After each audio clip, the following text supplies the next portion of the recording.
신약 성경 데살로니가전서 5장 1절에서 28절까지의 말씀입니다.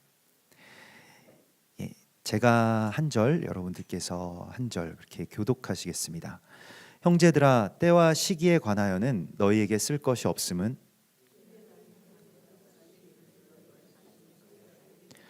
그들이 평안하다 안전하다 할 그때에 임신한 여자에게 해산의 고통이 이름과 같이 멸망이 갑자기 그들에게 이르리니 결코 피하지 못하리라.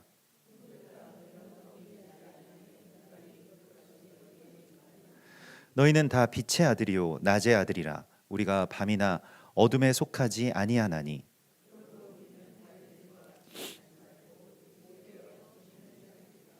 자는 자들은 밤에 자고 취하는 자들은 밤에 취하되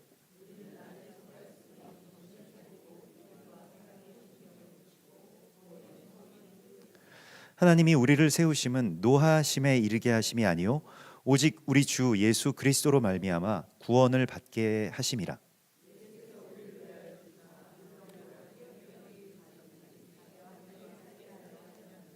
그러므로 피차 권면하고 서로 덕을 세우기를 너희가 하는 것 같이 하라.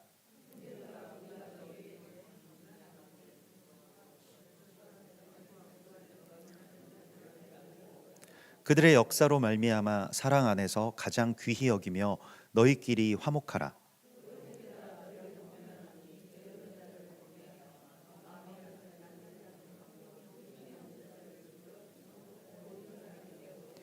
삼가 누가 누구에게든지 악으로 악을 갚지 말게 하고 서로 대하든지 모든 사람을 대하든지 항상 선을 따르라. 쉬지 말고 기도하라.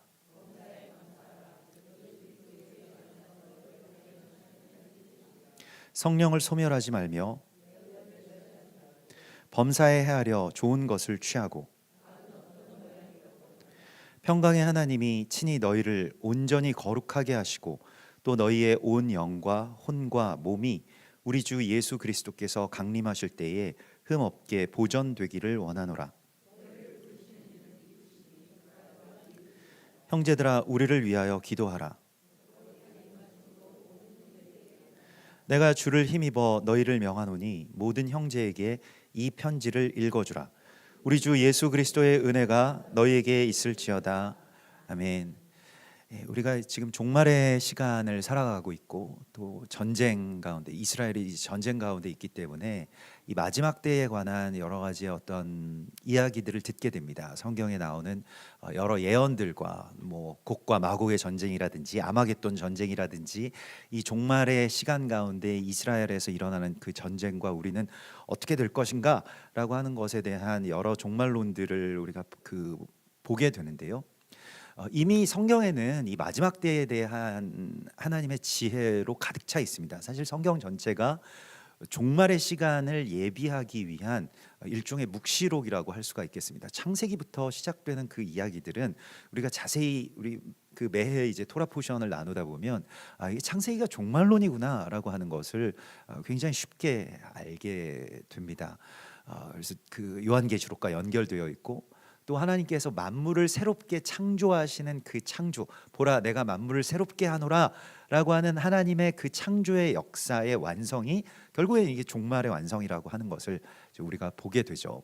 그래서 조금 헛된 종말론 같은 것들은 여러분 무시하시거나 좀 경계하셔야 되는데, 마지막 때에 대하여서 이렇게 굉장히 겁을 준다거나 아니면 어떤 징조 이런 것들 시커멓고 막 빨갛게 물들여 놓고 그런 어떤 분위기를 잡는 그런 종말론에 대해서는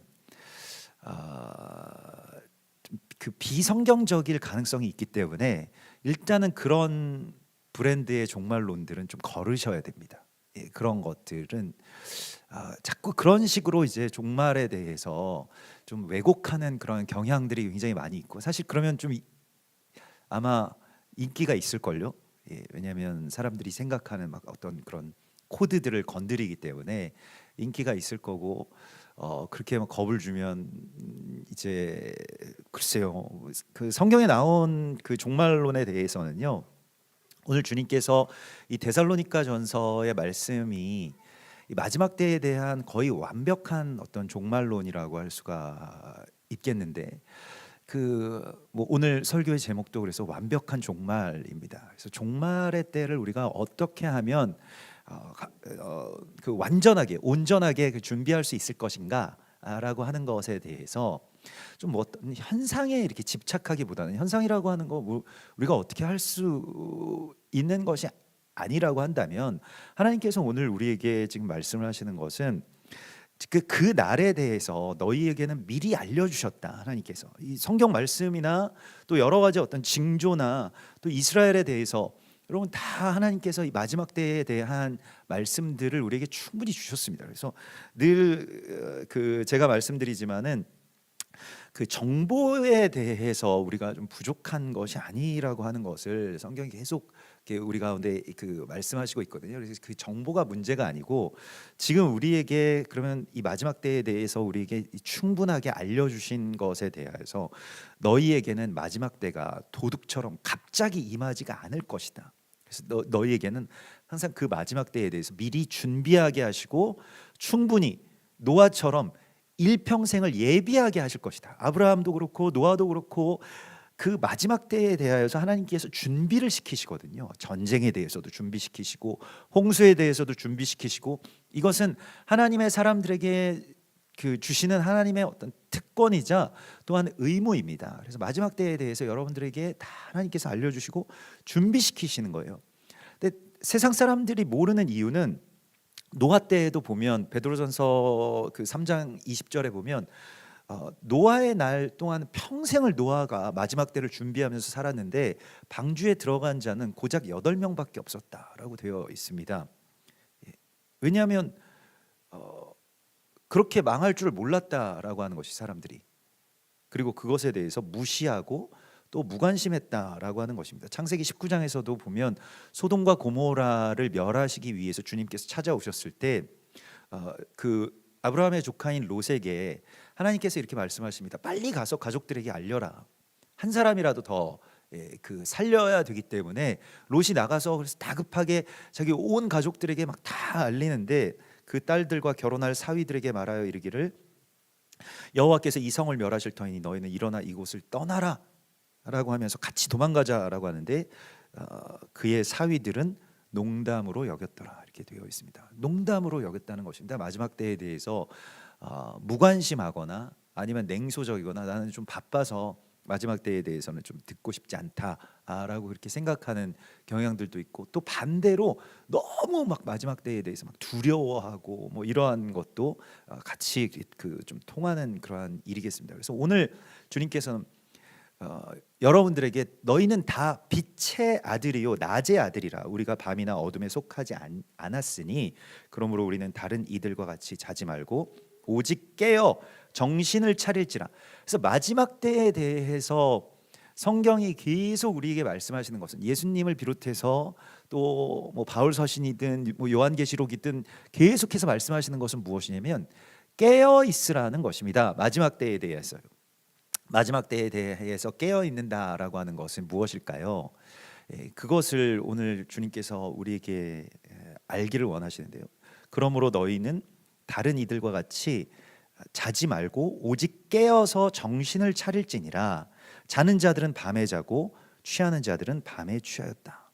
그래서 이 깨어 있는다라고 하는 것이, 마지막 때에 깨어 있는다라고 하는 것의 의미가 무엇일까요? 그냥 계속 잠들지 않는다, 마지막 때가 됐기 때문에 이것에 대해서 우리가 다 알고 있는다라고 하는 것의 문제가 아니고, 깨어 있는다라고 하는 것의 그 기준은, 우리 뭐 눈을 뜨고 있으면 깨어 있느냐, 아니면 뭐 실제로 진짜 잠에 들지 않으면 깨어 있는가라고 하는 것에 대하여서, 마지막 때에 우리가 깨어 있는 사람들은요, 일반적으로 깨어 있는 그 사람들의 일들을 하게 되는데, 그게 가장 기준이 무엇이냐면, 성경에서는 마지막 때에 깨어 있는다, 잠들지 않는다라고 하는 것은 기도한다는 것을 의미합니다. 근데 기도하는 것이 깨어 있는다는 거예요. 그래서 베드로전서 4장 7절에서도 만물의 마지막이 가까웠으니 그러므로 너희는 정신을 차리고 근신하여 깨어 기도하라 이렇게 말씀을 하십니다.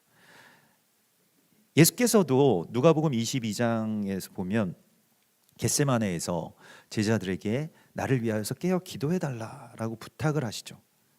그런데 한참 기도하시고 정말로 그 땀방울이 핏방울이 될 때까지 정말 간절하게 주님께 하나님께 부르짖으신 그 예수와께서 잠들어 있는 제자들을 보십니다. 근데 그때 누가복음 22장에서는 그 제자들이 왜 잠들어 있는지를 이렇게 설명하고 있습니다. 기도 후에 일어나 제자들에게 가서 그들이 잠든 것을 보셨는데, 보통 우리는 이제 제자들이 좀 피곤해서, 보통 피곤하면 잠이 든다고 생각을 하잖아요. 근데 누가복음 22장 45절에서는 피곤해서 잠든 것이 아니라 슬픔으로 인하여 잠든 것을 보시고 이렇게 되어 있습니다. 예. 슬퍼서 잠들었다는 거예요, 제자들이. 그 잠든다라고 하는 것의 좀 다른 의미는 자기 생각과 감정에 빠져버리는 것입니다. 이게 오늘 말씀에서도 그래서 이 밤에 취한다 혹은 밤에 잠이 든다, 이걸 같은 그 맥락에서 오늘 주님께서 말씀을 하시는데요. 자기 감정에 그냥 사로잡혀서 하나님의 뜻을 잘 살피지 못하는 것, 이게 잠들었다는 것입니다. 그러니까 하나님의 마음과 생각과는 무지하게 그냥 자기 감정이 자기를 주관하는 상태를 잠들었다 혹은 취했다, 이렇게 말씀을 하고 있거든요. 이사야서 40장, 제가 오늘 이 말씀의 그 말씀까지 이렇게 찾아오게 된 경로가 있습니다. 그게 우리가 그 이번 주에 뭐 이번 주뿐만이 아니라 지난 40일이 지금 넘었죠. 45일 정도가 46일, 47일째가 지금 되고 있는데, 전쟁이요.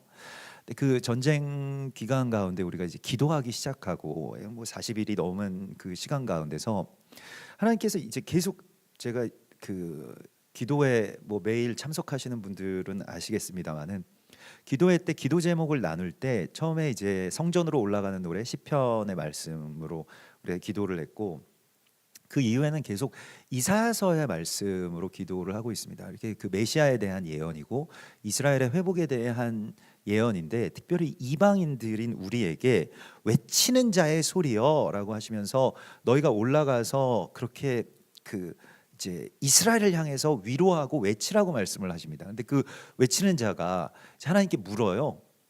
하나님, 저희가 무엇이라고 외쳐야 됩니까? 무엇이라고 부르짖고 무엇이라고 그들에게 말해주고 외쳐야 됩니까?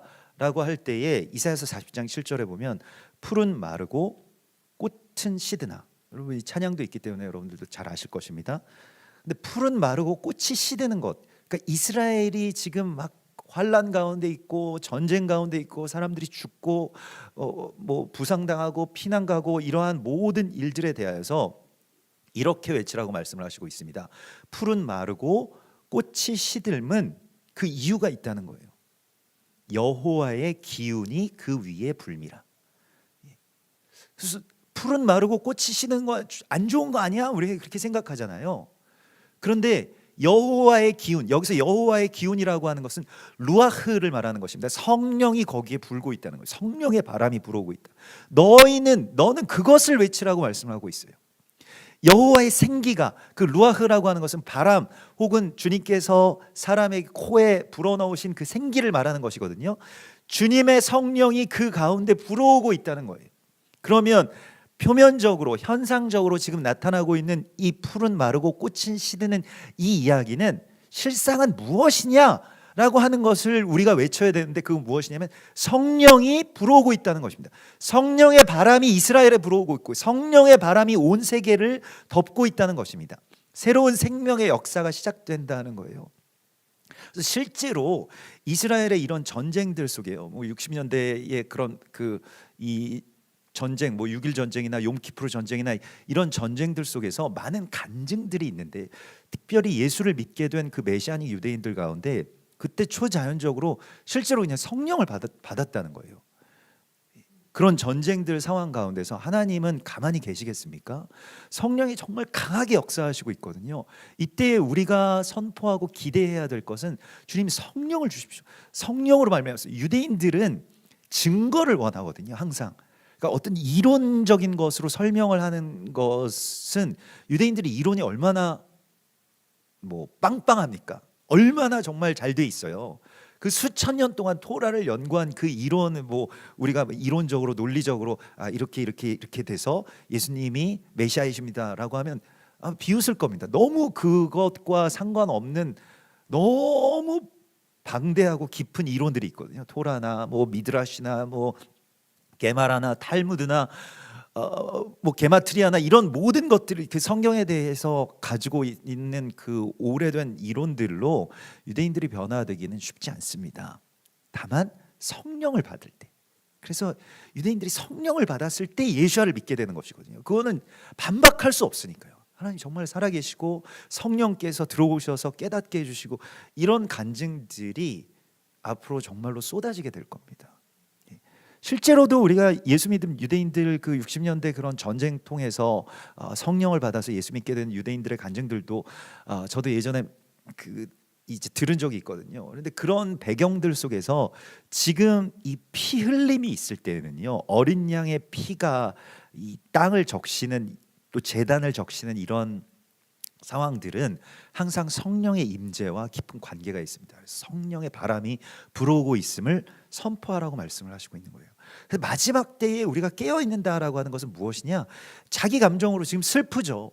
그리고 막 안타깝죠. 그래서 뭐 밤에 정말 잠도 안 오고 막 분노하게 되고 이런 것이지만은, 그러나 그것은 또한 다른 의미로는 그 감정에 취해 있는다는 것은 잠들어 있는 것과 같다는 것입니다. 하나님의 뜻과는 다르게 그냥 표면적으로 왜 풀이 시들까, 너무 슬프다, 우울하다, 꽃이 왜 다 말랐을까, 이런 것들에 대하여서 그렇게 생각하지 말라는 거예요. 그것을 아름답게 바라보고 하나님께서 행하실 일들에 대해서 기대하라고 말씀을 하시고 있습니다. 그래서 마지막 때에는요, 우리에게 주님께서 말씀하시는 것은 시험에 들지 않게 깨어 기도하라. 골로새서 4장 2절에서도 기도를 계속하고 기도에 감사함으로 깨어 있으라, 이렇게 말씀을 하시고 있습니다. 그래서 깨어 있는다라고 하는 것에 대해서 마지막 때에 우리에게 주시는 사명입니다. 현상에 대해서 살피기 전에 깨어 있으라고 말씀하시고 있습니다. 깨어서 기도하라고 말씀을 하고 있어요. 잠언 24장 말씀, 우리 아이들이 저한테 항상 들려주는 말씀인데요, 좀 더 자자, 좀 더 졸자, 손을 모으고 좀 더 누워 있자, 이것에 대해서 내 빈궁이 강도같이 오면 내 곰핍이 군사같이 이르리라. 맨날 저 자고 있으면 이제 와서 하는 말입니다. 근데 이 말씀에 대해서 제가 조금 있다가 다시 한번 이 의미를 말씀을 드릴 텐데요. 뭐 사실은 그 좀 더 자는 이유가 그 제자들이 슬픔 때문에 근심하여서 잠에 들었다라고 하는 것도 마찬가지고요. 이게 무엇이냐면 이 잠언 24장에서도 가시덤불이 그 사람이 계속 그렇게 잠들어 있으면 어떤 일들이 있냐면 가시덤불이 그 밭에 전부 퍼져 버린다는 거예요. 그래서 내가 그 어떤 게으른 자의 밭과 그 밭이라고 하는 것은 그 사람의 마음판을 말하는 것이거든요. 근데 그 밭을 보니까 가시덤불이 완전히 다 퍼져가지고 그 사람을 다 지배하고 있더라는 것이죠. 그 이유는 게으르게 맨날 잤기 때문입니다. 근데 그 이유는 가시덤불에 대해서 예수님께서 말씀하신 것은 무엇입니까? 세상의 가시떨기에, 마태복음 13장에 보면 가시덤불에 뿌려졌다라고 하는 것은 세상의 염려와 재물의 유혹에 말씀이 막혀 결실하지 못하는 것이다. 걱정, 슬픔, 연민, 어떤 판단, 그다음에 자신에 대한 어떤 부족함, 이런 것들에 계속 막히는 것. 그리고 가시덤불이 퍼지지 않도록 기도한다라고 하는 것은, 깨어 있는다라고 하는 것은 기도하는 것인데, 기도하면 어떻게 되느냐? 그런 부정적인 생각들이 내 안에서 다 퍼져버리도록 내버려두지 않는 것입니다. 기도는 그걸 뽑아내는 거예요. 그 가시덤불들을, 그 쭉정이들을 내가 계속 매일같이 뽑아내는 것입니다. 가만두면 계속 자라게 되거든요. 그러니까 게으르다라고 하는 것은 무엇이냐? 그냥 잠이 많다 이런 것보다는, 게으르다라고 하는 것은 걱정이 많으면 그 걱정이 많아진 상태를 말하는 것입니다. 왜 걱정이 많아져서 자신을 지배할 때까지 내버려 뒀냐는 거예요. 그 전에 기도해서 뽑아냈어야 되는데 왜 분노나 슬픔이 자신을 지배하도록 그냥 게으르게 기도하지 않았냐는 것입니다. 성경 그것에 대해서 우리에게 말씀하고 있어요. 그래서 마지막 때에 대해서 우리가 깨어 있는다는 것은 이 가시가 우리의 마음과 우리의 가정과 이 공동체를 지배하지 못하도록 계속 뽑아내는 것입니다. 걱정이 많은 것은 기도하지 않았기 때문입니다. 그래서 제가 항상 우리 아이들이 잠언 24장 말하면 제가 항상 반박하는 말씀이 있거든요. 시편 127편 말씀이 있죠. 예. 여호와께서 그 사랑하시는 자에게는 잠을 주시는도다. 이 말씀. 항상 이 논쟁이 계속 펼쳐지고 있는데 잠언이냐 시편이냐 뭐 이건데, 시편에서 사랑하시는 자에게 잠을 주시는도다도요. 실제로 뭐 잠이 많다 뭐 이런 것도 사실 축복이죠. 여러분도 잠 잘 이렇게 못 주무시는 분들 있으시면 아실 겁니다. 잠을 잘 자는 게 얼마나 큰 축복인지. 그래서 여러분들에게도 그런 큰 축복이 임하기를 소망합니다. 뭐 딴 때는 잠이 잘 안 오는데 예배당에만 오면 잠이 잘 오신다는 분들이 있어요. 그래서 제가 항상 말씀드리는 게 있잖아요. 깨우지 마시라고. 옆에 혹시 잠든 분들이 있으면은 하나님의 사랑을 많이 받은 거기 때문에 자면서도 다 듣습니다. 제가 그랬기 때문에요. 저도 잠이 많아가지고 제가 말씀드렸잖아요. 항상 맨날 앞에 앉아가지고 조는 그래서 그렇게 한참 듣다 보니까 졸더라도 근데 예배당 와서 조는 건 괜찮은 거예요. 예. 하나님의 말씀 들으면서 자는 게 얼마나 큰 축복입니까? 얼마나 좀 쾌적하고 좋습니까? 그래서 예.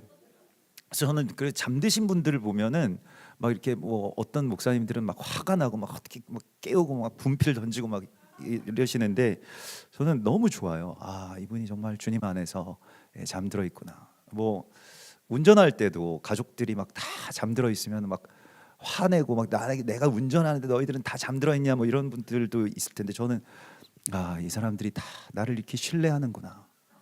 다 잠들어도 저 아버지는 깨어서 우리를 위해서 운전해 줄 것이라고 하는 어떤 믿음이 있구나. 이렇게 해서 너무 기분이 좋거든요. 그래서 좀 흐뭇합니다. 이렇게 잠드신 분들을 보면. 그래서 걱정하지 마시고 주무셔도 좋은데, 성경에서 오늘 우리에게 이 잠언에서도 마찬가지고 시편 127편에서도 마찬가지고 그 잠을 주시는도다 할 때의 그 잠은 무엇이냐면, 우리 뒤에 좀 더 설명을 드릴 건데, 결국에는 너희가 그 잠을 주시는도다라고 하면서 왜 그 사람이 이때까지 잠이 안 왔는지를 설명을 하시는데요. 그게 무엇이냐면 시편 127편에서 사랑하는 자에게 잠을 주시는도다라고 말씀을 하시면서 보라!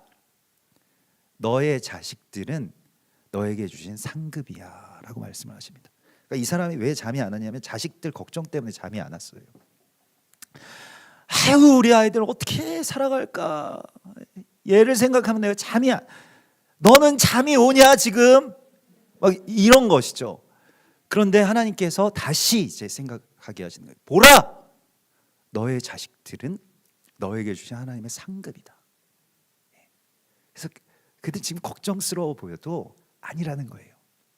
그래서 사랑하시는 자에게 잠을 주시는도다 이렇게 말씀하시는데, 그 잠은 어떻게 오는 것이냐면 오늘 주님께서도 8절에 보면 우리는 낮에 속하였으니 정신을 차리고 믿음과 사랑에 호심경을 붙이고 구원의 소망에 투구를 쓰라 이렇게 말씀하시는데, 이 하나님의 전신갑주 중에서 두 가지를 오늘 말씀하시는데, 호심경은 마음을 보호하는 것이잖아요. 또 투구는 머리를 보호하는 것입니다. 그러니까 마음과 생각을 주님께서 지켜주신다는 거예요. 잠이 안 오는 이유가 무엇입니까? 마음이 불안하고 생각이 복잡하기 때문이죠.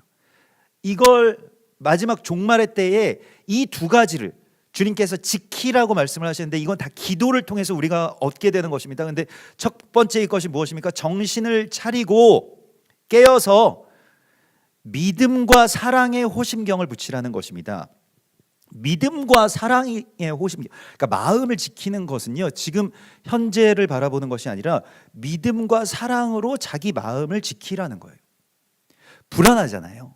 자녀들을 봐도 불안하고, 세계 정세를 봐도 불안하고, 북한 핵을 생각해도 불안하고, 뭐 정치를 생각해도 불안하고, 아이들 보면 불안하고, 내 통장을 봐도 불안하고, 다 불안하잖아요. 그런데 거기에서 이제 믿음과 사랑의 호심경을 붙여라. 마음이라고 하는 그 불안에서 우리가, 믿음이라고 하는 거는요, 그냥 믿어져서 믿는 게 아닙니다. 믿음이라고 하는 것은 역설적으로 속아주는 겁니다. 나중에 집에 가서 잘 생각해 보세요. 믿음이라고 하는 것이 역설적으로 속아주는 것이, 야, 진짜 제가 스스로 생각할 때 나 천재 아니야 나? 막 이렇게 생각했다는 거예요. 믿음이라고 하는 속아주는 거구나. 그냥 믿어주는 거예요. 믿음직스러워서 믿는 게 아닙니다. 제자들을 예수님께서 보시는데 얼마나 정말 믿음직스럽지가 않아요. 아니 옆에서 그 땀방울이 핏방울이 될 때까지 기도하셨으면 그냥 기도하셨겠습니까? 막 소리 지르고 부르짖으시고 막 옆에서 그렇게 기도하고 계시는데 잠에 들었다라고 하는 거 얼마나 못 믿었습니까? 내가 얘네들 놔두고 지금 십자가를 질 수 있겠느냐? 근데 믿음은 믿어주는 거예요. 속아주는 것입니다. 그러다 보면 그 사람이 정말로 믿을 수 있는 믿음직한 사람으로 바뀌어가는 것이지. 그래서 믿음이라고 하는 것은 내가 널 좀 믿게 해주라 이것이 아닙니다. 그냥 내가 믿어주는 것입니다. 그래서 그 사람에게 계속 믿음을 주는 거예요. 사랑도 마찬가지죠. 그래서 이 믿음이라고 하는 것은 결국 어디서 나오는 것이냐? 사랑에서부터 비롯되는 것이잖아요. 내가 사랑하기 때문에 믿어주는 것이죠. 자녀들을 믿어주고 사람을 믿어주고 이러한 것이죠. 여러분 지금 이 마지막 때에 우리가 정말 경계해야 될 것은 무엇이냐면 믿음을 빼앗아가려고 하는 것입니다.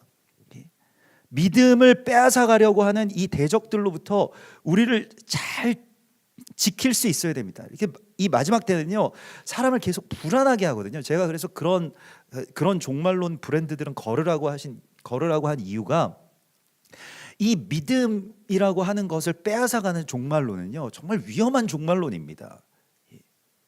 그래서 이 마지막 때에 우리 예전에도 제가 한번 말씀드린 적이 있는데 코로나 때에 연세 드신 분들이 굉장히 위험하고 돌아가시는 분들도 계셨지만 어떤 케이스는 정말 건강하고 젊은 사람들인데 갑자기 코로나에 걸려서 우리 여러분들도 대부분 다 코로나 한두 번씩 걸려 보셨기 때문에 아실 건데 그냥 뭐 독감처럼 지나갈 수도 있는 문제인데 왜 젊은 사람들이 사망을 했느냐라고 하는 것에 대해서 그 케이스에 이 사이토케인 스톰이라고 해서 그게 면역 폭발이라고 하는 거. 갑자기 면역이 폭발했다는 거예요.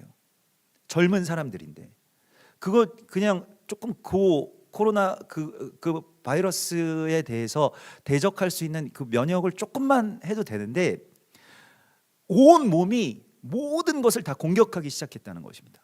모든 세포들을 다 공격하고 모든 것들을 다 공격해서 사이토케인 스톰이라고 하는 면역 폭발이 일어나 가지고 사람이 죽었다는 거예요. 젊은 사람들이. 면역 체계가 너무 과도하게 작동한 이유가 무엇일까요? 모든 것에 대해서 다 몸이 불신하기 시작했다는 것입니다. 내 몸으로 들어오는 모든 것들, 또 서로에 대해서, 자기 몸의 어떤 세포고 지체였던 것들 모든 것에 대해서 폭발했다는 거예요. 얘 적 아니야? 잘못된 거 아니야? 악한 거 아니야? 이런 것이. 지금 우리 시대가 그렇지 않습니까? 사이토케인 스톰이죠. 뭐만 했다 하면 다 의심스럽고 뭐만 했다 하면 저 사람 뭐 이상한 사람 아니야? 저 사람 뭐 아니야? 뭐 그런 것들이 막 폭발적으로 일어나가지고 어떻게 됩니까? 몸이 죽어간다는 거예요. 이거는 비유적으로 이야기를 하자면 어떤 거냐면 어떤 사람이 이렇게 우리 교회로 들어와요. 손에 비닐봉지를 들고 있습니다. 검은 비닐봉지를 들고 있어요. 그 안에 뭐가 들었다라고 생각하는 거니까 폭탄이 들었다고 생각하는 거예요. 이상한 사람이라고 생각하는 것입니다. 영접하지 못하는 거예요. 저분이 정말로 주님과 함께 우리 같이 하나 되기 위해서 예배하기 위해서 오셨구나. 이렇게 생각을 못하는 거예요. 의심스럽게 생각되는 것입니다. 이게 사이토케인 스톰입니다. 우리 오늘 못 오셨습니다만은 예배팀에 형제가 하나 있는데 작년에 와서 1년이 됐는데 제가 오래전부터 알던 그 형제 있잖아요. 그 형국 형제라고 있는데 그 형제가 처음에 왔을 때 좀 뭐 하여튼 개인적으로 안 좋은 일이 있어가지고 막 이렇게 좀 얼굴도 어둡고 막 아는 사람도 없고 이러니까 마을을 이렇게 배회했나 봐요. 그랬더니 어떤 분이 오셔가지고 교회 주변에 지금 이상한 사람이 지금 막 이렇게 돌아다니는데 저분은 저 누군지 잘 모르겠다고 이렇게 신고가 들어왔어요. 신고가. 그래가지고 이상한 사람 누구요? 막 이렇게 저 사람 막 이렇게 보니까 형국 형제 알고 있었던 사람인 거죠. 그래서 저 사람 이상한 사람 아닙니다. 이렇게 말씀을 드렸다고 하는데요. 그래서 1년 동안 너무 같이 이렇게 예배하면서 이렇게 정말 귀한 분이라고 하는 걸 우리가 이렇게 다들 이제 느끼게 되셨는데 검은 비닐봉지 그 사람이 검은 비닐봉지에 무엇을 들고 있느냐라고 하는 것에 대해서 생각할 때 우리 마지막 때에 이 지금 이 전쟁의 시간 가운데서 또 이스라엘에는 어떻겠습니까? 그냥 조금 수상해 보이는 사람, 조금 무언가 내가 잘 모르는 사람 보면 다 테러범이라고 생각을 하게 된다는 것이죠.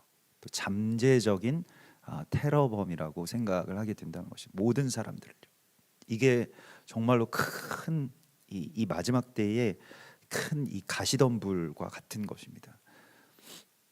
그래서 우리가 하나님께서 우리의 지금 이 마지막 때에는 우리에게 두 가지 마음을 지키는 것은 사랑을 통해서 그 믿음을 가지고 호심경 마음을 지키라. 투구는 구원과 소망을 품고 그래서 구원과 소망의 투구를 쓰라라고 말씀을 하시죠. 구원의 소망의 투구를 쓰자. 그러니까 이것은 장래에 대해서 생각하는 거예요. 지금 현재의 모습이 아니라 앞으로 이 사람을 건져 주실 주님에 대해서. 그래서 구원과 소망의 투구를 쓰라고 말씀을 하시고 있는 것입니다. 그래서 우리가 아무것도 염려하지 않고 오직 모든 일에 기도와 간구로 주님께 우리의 것을 아뢰면 주님께서 우리 마음과 생각을 지키신다고 빌립보서 4장 7절에 말씀을 하셨죠. 그리하면 주님께서 우리의 마음과 생각을 지키시리라. 이게 바로 호심경과 투구를 쓰는 일입니다. 이게 마지막 때에 깨어 있는 것입니다. 마지막 때에 깨어 있는다는 것은요, 기도를 통해서 이 두 가지를 주님께서 우리를 지켜주셔야만 되는 일입니다. 아니 의심스러운데 못 믿었겠는데 어떻게 합니까? 누구도 믿을 수 없는 세상이 되어버렸어요. 사실 그렇지 않습니까? 그래서 아무도 안 믿는 게 제일 안전하겠구나 이렇게 생각을 하게 되는데 그러면 다 죽습니다. 아무도 믿지 못하면요. 자식들도 못 믿겠고 남편도 못 믿겠고 너 오늘 학교 갔다 온 거 맞아? 뭐 당신 사람 맞아? 뭐 계속해서 의심하게 되는 것이죠. 결국에 그러면 누가 죽습니까? 자기가 죽게 되는 거예요. 그 의심으로 말미암아서 잠도 못 자게 되고 걱정이 막 일어나고 어떻게 살 수가 있습니까? 결국에 누구도 믿지 못한다라고 하는 것이 얼마나 위험한 것이 됩니까? 사단이 노리는 것은 바로 이것입니다. 그걸로 우리를 죽이려고 하는 것이죠. 깨어 있는다라고 하는 것에 대하여서요, 오늘 주님께서는 너희가 힘을 써서 화목하라고 말씀을 하시고 있습니다. 깨어 있는 것은 결국에 무엇이냐? 화목하기에 힘을 쓰라고 말씀을 하시고 있어요. 너희는 화목하기에 힘을 쓰는 자들이 되고, 오늘 주님이 우리에게 말씀하시는 것은 이 마지막 때에 밤에 취하지 말고 깨어서 기도하면서 무엇을 하느냐? 너희끼리 화목하라. 악으로 갚지 말고 모든 사람을 선대하라 라고 말씀을 하시고 있습니다. 이거는 힘이 들어가야 되는 일이에요. 13절에 보면 그들의 역사로 말미암아 사랑 안에서 가장 귀히 여기며 너희끼리 화목하라. 너희가 서로 화목하는 것. 이것을 이루기 위해서는요, 믿음이 필요한 것이고 사랑이 필요한 것입니다. 근데 이거 믿음과 사랑이라고 하는 것은 내 성품 안에서 내가 머리로 생각하면 다 의심하는 게 맞는 것 같아요. 또 마음으로도 사랑이 잘 안 돼요. 근데 그러한 것들을 기도할 때에 주님이 주시는 것입니다. 이거는 하나님이 우리 가운데 주시는 거예요. 그렇기 때문에 이거 내가 외부적으로 있는 것이기 때문에 투구를 쓰고 이 마음의 호심경을 붙이라고 말씀을 하시고 있는 것입니다. 우리는 굉장히 연약하죠. 우리의 머리도 생각도 연약하고 마음도 연약합니다. 늘 불안하고 생각하면 막 걱정밖에는 안 되고 뭐 이런 것들이죠. 근데 기도할 때 이거 외부에서부터 붙여주시는 거거든요.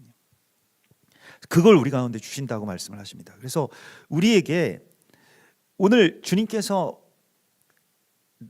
너희 형제를 권면하노니 14절에 보면요, 게으른 자들을 권고하고 마음이 약한 자들을 격려하고 힘이 없는 자들을 붙들어주고 모든 사람에게 오래 참으라. 정말 이게 반대로 이야기를 하자면, 부정적으로 제가 표현을 해보자면 정말 못 참겠는 사람이 있어요. 맨날 보면은 막 늦게 일어나고 뭐 게으르고 막 또 마음은 또 더럽게 약해가지고 맨날 뭐 자기 막 울고 뭐 슬프다 그러고, 몸도 막 연약해가지고 항상 힘이 없고, 만약에 내 자녀가 그런다 그러면 얼마나 걱정이 많이 되겠어요. 그래서 참질 못하고 막 폭발하는 거죠. 야, 정신 차려, 막 이렇게 되는데, 오늘 주님께서는 그러한 자들에게 격려하고 또 그들을 붙들어주고 그리고 함께 같이 그것을 견뎌내라 라고 말씀을 하시고 있는 것입니다. 화목이라고 하는 것은요, 그 사람이, 그 대상들이 완벽할 때 화목이 이루어지는 게 아닙니다. 여기에서 지금 문제는 그 사람들이 아니었다니까요. 내가 거기에 대하여서 지금 이런 것들을 바라볼 때에 주님 안에서 소망을 품고 또 그 사람과 어떻게든 힘을 써서 제일 지켜야 될 것은 무엇이냐면, 그 사람이 지금 내 구미대로 아니면 내 걱정대로 그 사람이 온전하게 되는 것이라기보다는 그 사람과 내가 화목하는 것이 가장 중요한 일이라고 주님께서 말씀을 하시고 있는 것입니다. 그래서 서로 대하든지 모든 사람을 대할 때 항상 선을 따르라. 그 뒤에 이어지는 말씀이 제일 유명한 말씀, 성경에서 아마도 우리가 뭐 붙여놓는 말씀 중에서 가장 많이 붙여놓는 말씀의 이 탑3 안에 들 겁니다. 항상 기뻐하라, 쉬지 말고 기도하라, 범사에 감사하라 라고 하는 것이 다 여러분들도 대부분은 다 알고 계신 말씀일 것입니다. 근데 항상 기뻐한다라고 하는 말씀은 어떻게 하면 우리가 항상 기뻐할 수 있을까요? 그 뒤에 이어지는 말씀입니다. 쉬지 말고 기도할 때 항상 기뻐할 수 있는 거예요. 그래서 쉬지 말고 기도하라가 중심에 있어요. 쉬지 말고 기도하면 또한 범사에 감사할 수 있게 되는 것입니다. 그리고 범사에 감사하면 또 항상 기뻐할 수 있게 되는 것이죠. 이게 선순환이에요. 그래서 이 3단계의 이 선순환, 거기에 중심에 있는 것이 쉬지 말고 기도하라는 것입니다. 그러면 항상 기뻐할 수 있고요, 그러면 범사에 감사할 수 있습니다. 그 중심에는 기도가 있습니다. 기도하는 사람들은요, 불평하기 전에 감사할 수 있어요. 작은 일에도 소망을 품기 때문에 실망이 없고요, 그래서 늘 기쁨이 있는 것입니다. 예수께서도 늘 기도하셨기 때문에 끝까지 아무 사람들도 판단하거나 책망하지 않고 십자가를 지실 수 있으셨던 것입니다. 겟세마네가 있기 때문에 골고다가 있는 것입니다. 겟세마네의 기도에서 주님이 승리하셨기 때문에 십자가를 지실 수가 있었던 거예요. 그래서 오늘 주님께서 이렇게 말씀하신다. 범사에 너희가 잘 헤아려서 좋은 것을 취하라. 오늘 21절의 말씀입니다. 범사에 잘 헤아려 보면 좋은 게 있다는 거예요. 이 사람이 단점만 있을까요? 아침에 늦게 일어나면 하다못해 밤에 늦게 잘 거 아니에요. 그러면 야, 너 그래도 밤에 늦게까지 잠 안 들 수 있는 능력이 있구나. 야, 그것도 범사에 헤아려서 좋은 거를 취하라는 거예요. 거기서 우리는 이때까지 기도를 안 했기 때문에 나쁜 것만 취했을 것입니다. 그게 원래 마음에 잘 걸려요. 잘 보입니다. 그런데 다시 반대로 생각해 보라는 거예요. 감사와 기쁨이라는 것은요, 여러분, 묵상이 없기 때문에 그게 나오는 이 없어지는 것입니다. 우리가 묵상하게 되면요, 기도하기 시작하면요, 헤아려 보면 그 사람 좋은 점이 있거든요. 그걸 취하라는 거예요. 거기에서 감사가 나오는 것입니다. 정말 감사하구나, 이 사람. 근데 없어 보면 알거든요. 그 사람이 없다고 생각하면 그럼 감사한 것들이 보이거든요. 그러니까 일단은 다, 사실 어떻게 보면 좀 기도라고 하는 것은, 이게 묵상이라고 하는 것은 일종의 상상인데, 때로는 이 상상, 뭐 관상, 뭐 이런 것들이 있는데, 그게 뭐 관상 기도도 있고 상상 기도도 있고 한데, 그런 것들이 무엇이냐면 사실 그 사람이 얼마나 귀한가를 우리가 이제 깨닫는 데까지 나가는 거거든요. 근데 성령께서 잘 생각하게 하시는데, 근데 이제 또 그런 경우도 있습니다. 흔치 않은 경우긴 한데 아무리 생각해도 좋은 점이 하나도 없는 것 같은 사람도 있을 수 있을 거예요. 근데 그럼에도 불구하고 그 안에서 이제 너희가 소망을 품으라고 말씀을 하시고 있습니다. 그래서 감사와 기쁨이 우리 안에 다시 회복되기 위해서는 기도와 묵상이 필요한 거예요. 사람에 대해서도 마찬가지입니다. 그 사람이 얼마나 귀한지. 그래서 좋을 때까지 기다리는 거고요. 그걸 찾아낼 때까지 기도하는 것입니다. 예. 그래서 우리 뭐 그 개통령이라고 불리우시는 그 강영욱 씨 있잖아요. 그래서 제가 보니까 예전에는 개들을 뭐 우리도 안 좋은 표현이지만 개 패듯이 팬다 뭐 이런 표현도 있는 것처럼 뭐 잘못하고 이러면은 막 때리고 그래가지고 얘를 좀 바로 잡아야 된다 이런 개 교육법이 있었다라고 한다면 그 강영욱 씨 이후로는 이제 보니까 기다리더라고요. 개가 잘할 때까지. 그래서 잘하면 칭찬해주고 간식 주고. 그래서 나중에는 그 개도 알아듣더라고요. 하물며 사람은 어떨까요? 사람도 마찬가지가 아닐까요? 잘할 때까지 기다렸다가 보상을 주고 축복하고 칭찬하고. 근데 반대로 해왔다는 거예요. 못하는 거 막 때려잡고 그러면 처음에는 효과가 좋은데 결국에는 복수한다는 거죠. 아이들도 복수하고요. 개도 복수합니다. 결국엔 누굴 물어요. 날 물지 않으면 딴 사람들 물게 돼 있습니다. 결국 문제는 누구에게 있었는가라고 하는 것에 대해서요. 이게 뭐 상대성 이론도 그렇고 모든 것들이요 다 이 관측자, 그러니까 내가 그걸 만들어 간다는 것입니다. 내가 믿음과 사랑과 기도로 그 사람을 만들어 가는 것이지 계속 부정적인 생각, 뭐 옆에만 가면 막 불안해하고 막 의심스러워하고 못마땅해하고 그러면 그 사람도 그렇게 되어 간다라고 하는 것이죠. 같은 사람임에도 불구하고. 그러니까 평안을 주고 내 옆에 오면 좀 쉬게 하고, 야, 너 참 귀하다. 요거 하나 조그만 거라도 잘하는 거 있으면 축복하고. 이게 마지막 때에 깨어 있는 종말론입니다.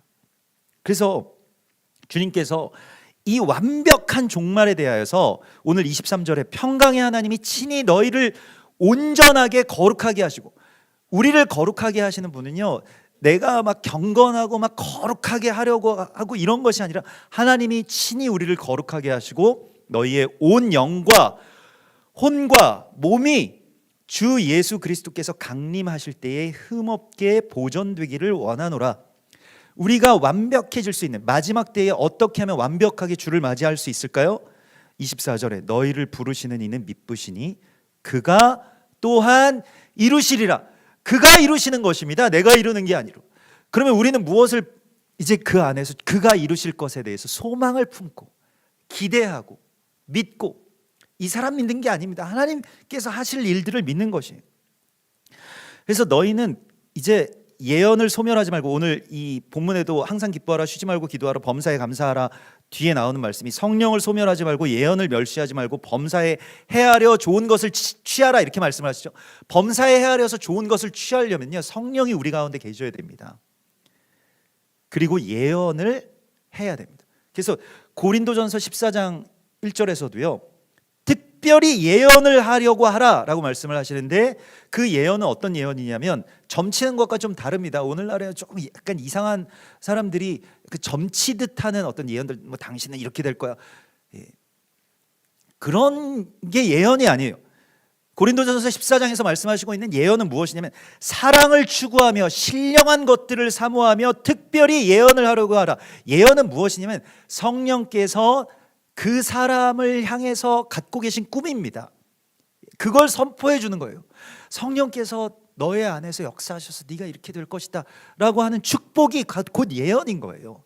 근데 우리가 예언을 잘 하지 않고 그냥 내 생각대로 성령 없이 하나님이 도와주실 거 아무 생각도 안 하고 그냥 이 사람 내가 너 지금 보기에는 그렇게 하다 너 망해 이렇게 되는 것에서 반대로 특별히 너희는 예언을 하려고 하라. 여러분 예언을 하십시오. 성령께서 사랑 안에서 성령께서 축복하시는 그 축복을 계속해서 말씀하세요.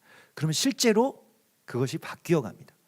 말이라고 하는 것은요, 마치 화초에게 우리가 물 주는 것처럼 말이라고 하는 것이 그 사람을 자라게 하는 물과 같은 것입니다. 그게 예언이에요. 일종의 내가 막 나 지금부터 이제 예언하노라 막 이렇게 할 필요는 없습니다. 그냥 성령이 내 안에 오셔서 이 주신 그런 마음들을 축복하는 거예요.